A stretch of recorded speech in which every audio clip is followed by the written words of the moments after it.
we have so much rich history right here in our own backyards. And one of those areas in the city of Detroit, I think some people don't know that it is there, and that is the historic Fort Wayne out there on the city's, I believe it's the east side. I've been there a few times. Joining us right now on the Oakland County Megacast, Thomas Berlucci. He's the chairman for the Historic Fort Wayne Coalition. Thank you for being with us on the Oakland County Megacast. Well, thank you for having us. For those not familiar with the fort, what do you want to share with them? Well, this is probably one of your greatest historical sites in the state of Michigan, a decommissioned military site, but the history of the site of this particular part of our river goes all the way back to the Woodland Indian era and before. So the history is so rich in this area. And also joining us on the Oakland County Megacast is going to be Will Ikeler. He is the vice chairman for the organization, for the coalition. Thank you again for being with us as well. Are you open to visitors at all right now? We're at a point in the fall where no matter what, we would be closed for the season. We're typically open from beginning of spring through mid-fall on the weekends. So are you doing anything virtual for the public? A lot of nonprofits and a lot of organizations have taken their message to their website or to social media. Any changes in that regard for your organization? As far as changes, no. We continue to have an active website, historicfortwaynecoalition.com, and our public presence on Facebook can be found on a page called Historic Fort Wayne Events, which we keep updated with upcoming events as much as we know about what we can do in the COVID environment and historical tidbits as we go forward. If we can just shift the conversation back to you, Mr. Berlucci, knowing that, what is this? So many kids are having to learn remotely right now. What will they learn if they go over to your website? Is it a good educational tool for parents or teachers? I believe so. We have some very good historical data that's on the website. We also have a link where you can actually tour the site and see some of the buildings by just clicking on the buildings on the maps. The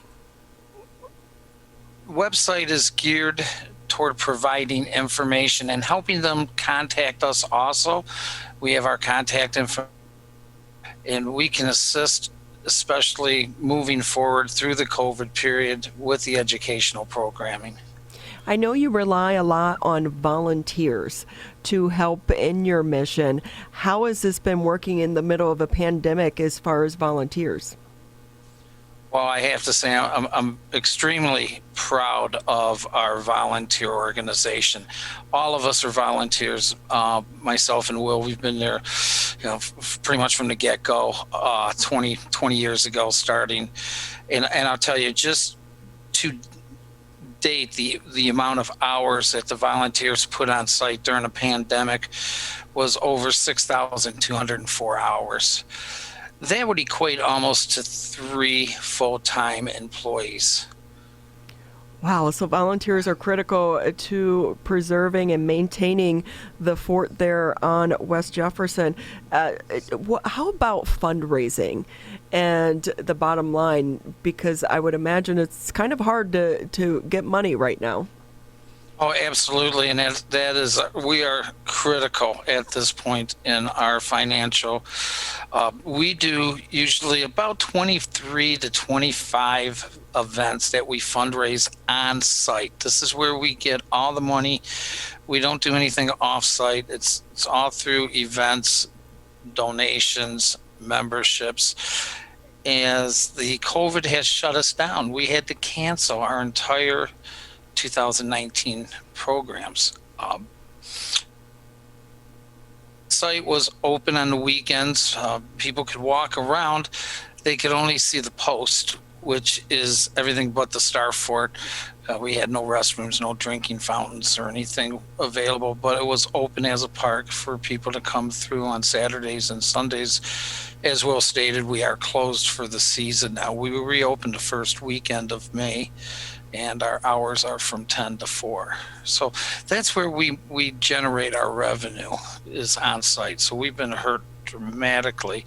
We actually have a GoFundMe account page to help us, because we are still operating fully down there, maintaining and preserving the site. Thomas, And Berlucci, if I can jump in for just a second and add one thing to what Tom said. sure.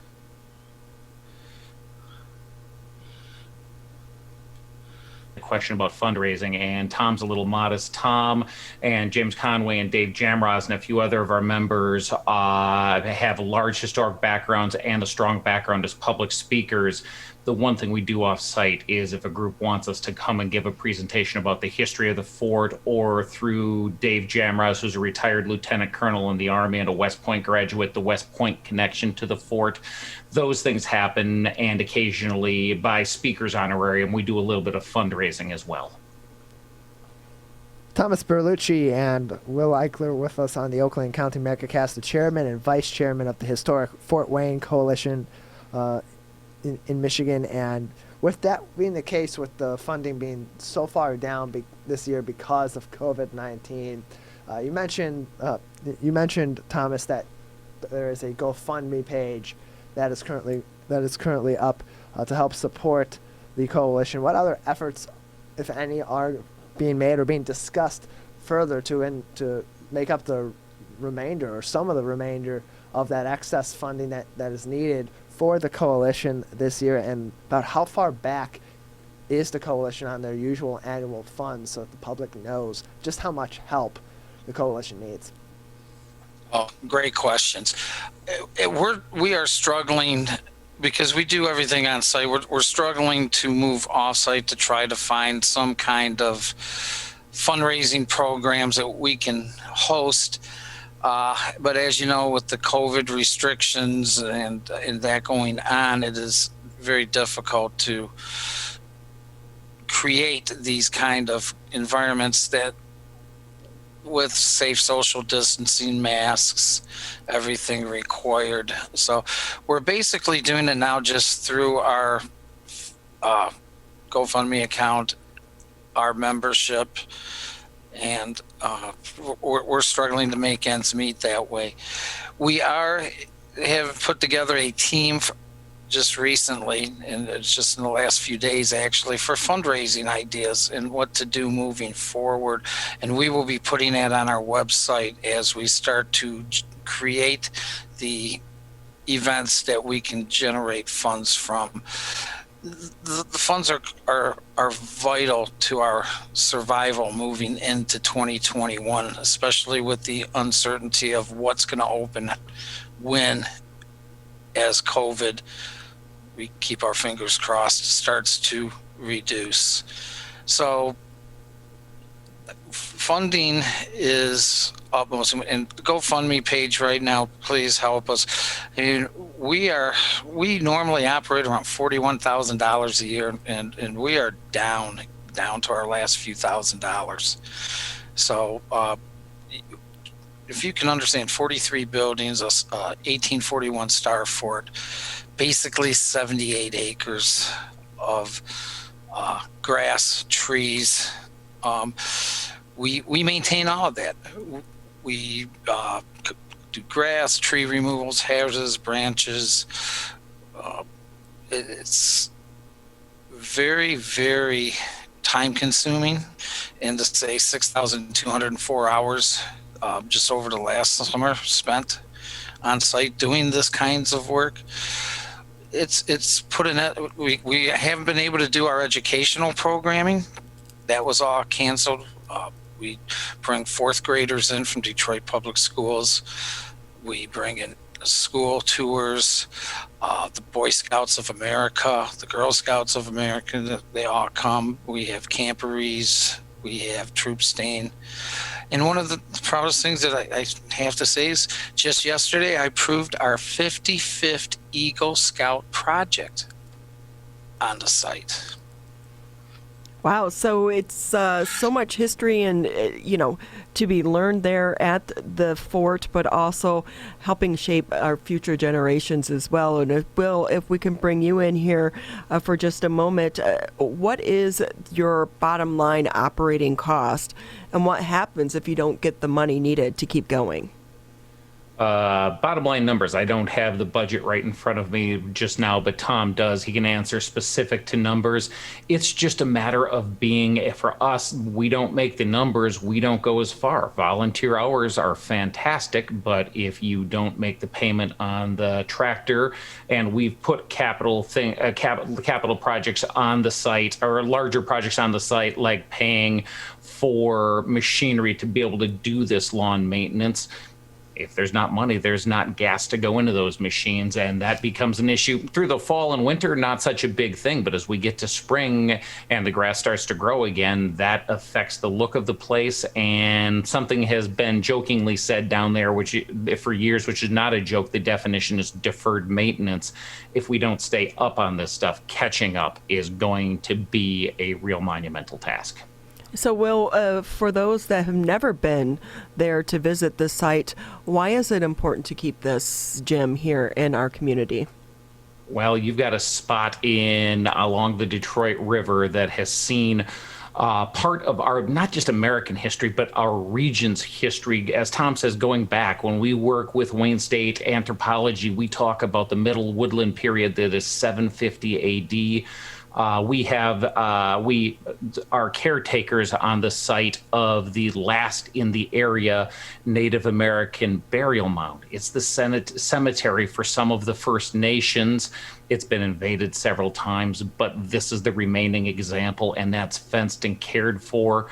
There's some argument the first shots of the War of 1812 might have been fired from this site across to Sandwich, Canada, because we're at the narrow spot in the river. And then you can talk about American military history, with the fort being built in the 1840s, coming into service at the beginning of the Civil War, and not going out of service until the end of Vietnam. There are so many people's stories, whether you're guarding the fort, whether you're serving at the fort, or whether you're somebody from a First Nation or a civilian who is part of a military family enduring at the fort. And with that, Tom, you've been a part of this organization for quite some time. As you mentioned, it is an educational facility as well, where you try to reach out to some fourth graders there in the city of Detroit. When you're sharing with them the history and some of these stories, what has been the reaction from some of the kids, and how has that impacted you and to keep going and to keep this gym here in our community? Well, that's a great question, and I will say this: our paycheck, and I mean every volunteer down there, and including any city members that when they are working with us, also, is seeing the little people, the kids, tugging at their moms' shirts or blouses and saying, "I don't want to go. I want to stay. I want to see this." That's our paycheck. And to see the wonderful reception, and they absorb. That's the key. They absorb their education of history. This is a place where you can come and put your hand on it and feel your history. When you feel the Star Fort, as well says, it's starting from the 1840s. You come in and we have some artifacts that we've brought out for the public. The base of the flagpole from Fort Shelby, which is the second fort built in Detroit's history, which dates back to the Revolutionary period. You have cannonballs in a tree that were Confederate overshot on the Michigan positions during the Battle of Chickamauga. So we have different unique experiences for the children, and so they get to put their hands on it. So when they go back into the classrooms, they're excited to learn history. It's not just a bunch of dates anymore. It actually means something. They were able to feel it, to see it.